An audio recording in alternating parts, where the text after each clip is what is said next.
The sound of a boxer pressing its body against a closed nursery door at 4 in the morning is unmistakable. A low, steady wait. A scratch. A pause. Then again. Jenna sat up before her brain finished waking. She had been a physical therapist for 9 years. She knew the difference between a pet that wanted attention and a pet that needed something. This was the second. She crossed the hall barefoot. The hallway nightlight made everything look softer than it was. The boxer was in front of Emma's door, not pacing, not whining, just standing there, head low, weight forward, eyes fixed on the wood. "Move," she whispered. The animal did not move. She pushed past, opened the door, and looked in. Emma was asleep on her back, cheeks flushed, small fist curled near the cheek. The room smelled the way a child's room smells at 4 a.m. Nothing wrong. Nothing she could name. She turned back to the hallway. The boxer was still standing there, watching her now, instead of the door. She closed the door gently and went back to bed. By Tuesday, it had happened 3 more times. By Thursday, Tom was awake too. "It pushed me," he said over coffee. "I went in to check on her at 1. The boxer pushed against my legs. Hard. I almost fell." He laughed, but it was the wrong kind of laugh. The laugh of a man who had not yet decided what story he was going to tell himself about what was happening in his house. Jenna did not laugh. She had been thinking about it for 4 days. "It's possessive," she said. "I've seen this before with families. The animal forms an attachment to the child and starts to read normal caregiving as a threat. We need to be careful." She said it because she had seen it. 20 families across 9 years. The pattern always started the same way. The animal positioning itself between the parent and the child. The animal refusing to move. The animal escalating until somebody got bitten or somebody got hurt. She knew what came next. On Friday, she called the rescue she had used for 2 previous families. She did not tell Tom she had called. She told herself she was just exploring options. She told herself she had not decided anything yet. On Saturday morning, the boxer would not let her into the nursery at all. It stood across the doorway with its body turned sideways. When she stepped forward, it stepped forward with her.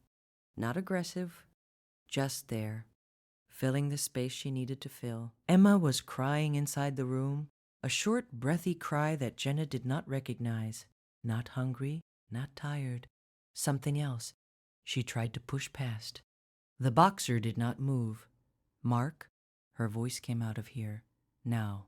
He carried it down the hall and put it in the laundry room and shut the door. The animal did not fight him. It just looked back over its shoulder once, at the nursery, before the door closed. Jenna went into the room. Emma was on her side. Her lips were a color Jenna had only seen at work, a color she had not been ready to see at home.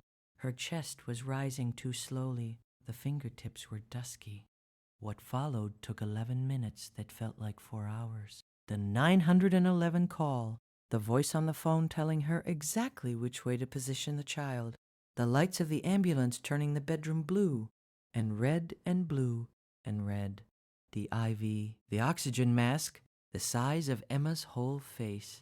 In the hospital, hours later, the cardiologist on call that night sat down across from her with a chart in his hand. It was the first signs of sepsis from an infected scrape no one had noticed, he said. Another 9 minutes, and we would be having a very different conversation. That came later. She just nodded the way you nod when you do not yet know what to do with what you have just been told. "Was she symptomatic before this morning?" the doctor asked. She thought about the door, about the nights, about the boxer standing in the hallway at 4 a.m. with its eyes fixed on the wood like the wood was a problem it was trying to solve. "Maybe," she said. "I think yes." She drove home alone that afternoon. The car was very quiet. Tom stayed at the hospital with Emma. The street lights were just coming on. She opened the laundry room door, and the boxer did not run out. It walked. Slowly, the way an animal walks when it is not sure if it is still in trouble. She knelt down on the kitchen floor. She did not say sorry. She had not earned it yet. She put her hand on the back of its neck and let it lean its weight into her palm. The boxer closed its eyes. That night, the door to the nursery stayed open. The boxer took its position on the rug at the foot of the empty crib and did not move. Jenna sat in the chair across the room and watched it. Sometime around 2 a.m., she stopped trying to stay awake.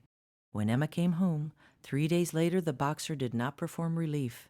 It walked over once, smelled the blanket, and went back to its rub. It had work to do. In the corner of the room, the small framed picture from the baby shower had fallen face down on the dresser. Jenna had not noticed it before. She left it where it was. She had stopped needing things to look like anything in particular. The phone vibrated on the counter at some point before dawn. She did not look at it. She watched the rise and fall of the small chest in the crib and the steady weight of the animal on the rug at her feet. And she thought about how many other parents in how many other houses and how many other towns had been one closed door away from a story they would never learn the ending of. She would tell this one, eventually. Not yet.